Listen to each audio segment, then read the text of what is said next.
lorsque je l'ai emmené chez moi pour la première fois. J'ai vu qu'il ne se sentait pas très bien. J'ai vu qu'il n'allait pas bien. Il regardait autour de lui comme s'il était perdu au milieu de la cour de récréation, comme s'il était perdu derrière l'établissement de l'école, comme s'il était perdu quelque part. Je le voyais là au milieu, près du présentoir de la cuisine, je l'observais. Il regardait, perdu. J'arrivais à voir dans ses yeux qu'il ne savait pas vraiment où il était.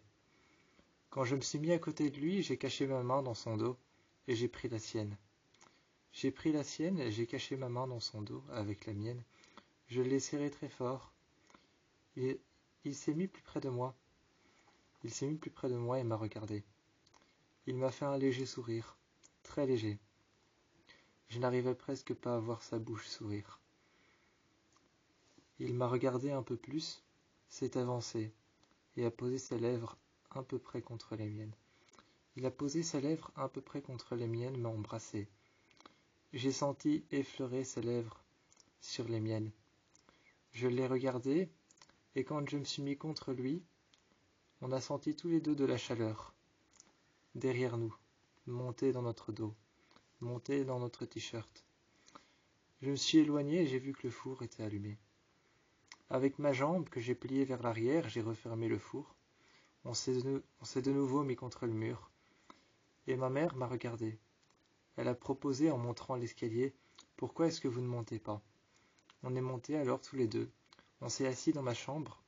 Je me suis excusé. Je me suis excusé plein de fois, de plein de manières différentes. Par écrit. Je lui ai dit que j'étais désolé. On a commencé tous les deux à prendre notre GSM. Je lui ai envoyé un message d'excuse. Il m'a regardé et m'a souri. Il s'est avancé près de moi. On a échangé nos GSM et j'ai regardé un peu dans ses contacts. Dans ses contacts, j'ai fait le tri, j'ai fait le ménage. J'ai fait le ménage, le tri dans ses contacts. Et lui, dans mon GSM, il a trié tous les contacts que j'avais. Dans mon GSM, il a supprimé tous les amis que j'avais avant. Les fréquentations qui étaient mauvaises, il les a supprimées.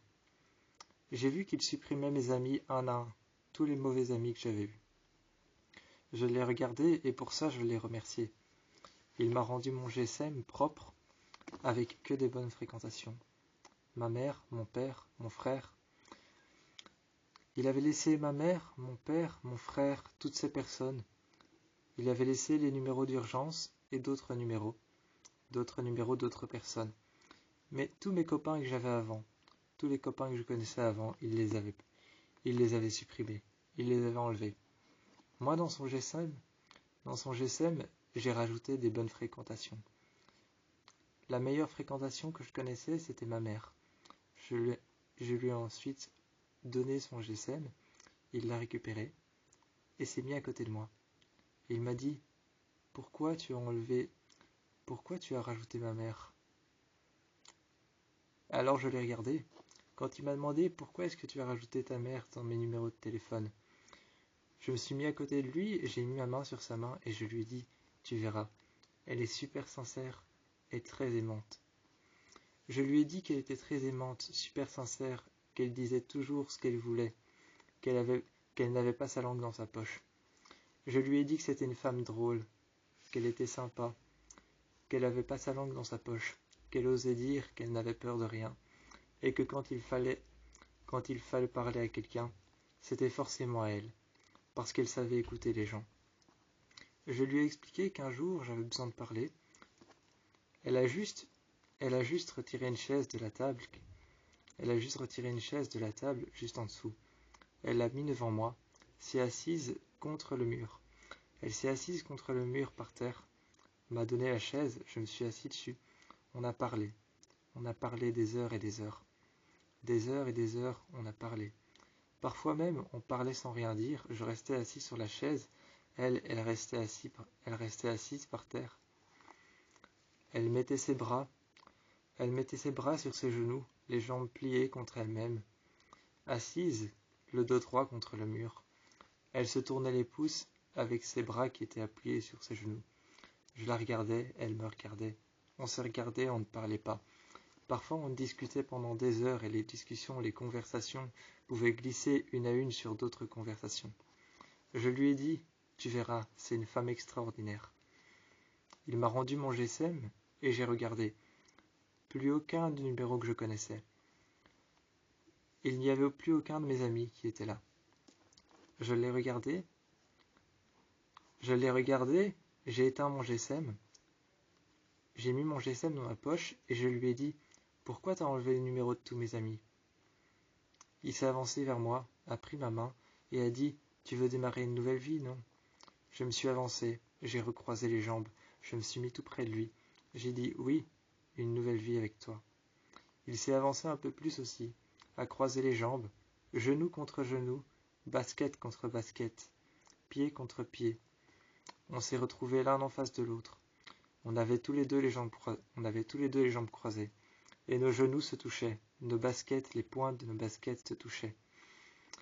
Nos pieds étaient contre le sol, croisés.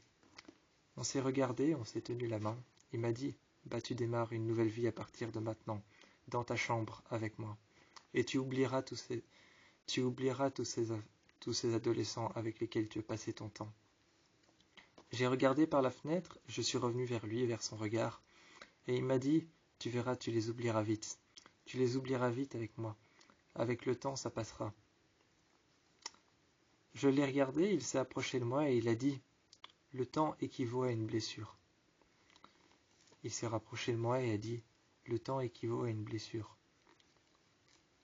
Il m'a dit qu'elle cicatrisait toujours, mais qu'il suffisait de patienter. Il fallait du temps. Je me suis assis à côté de lui et j'ai plié les jambes, le dos contre le mur. Je lui ai dit, t'es philosophe en plus. Il a haussé les épaules, a un peu penché la tête sur le côté, a souri légèrement, un sourire en coin, m'a regardé et a dit, un peu. Il s'est rapproché de moi et a dit, tout ce que je sais, c'est que le temps équivaut à une blessure qui guérit, une cicatrice. Un jour, elle va cicatriser, mais il faut du temps.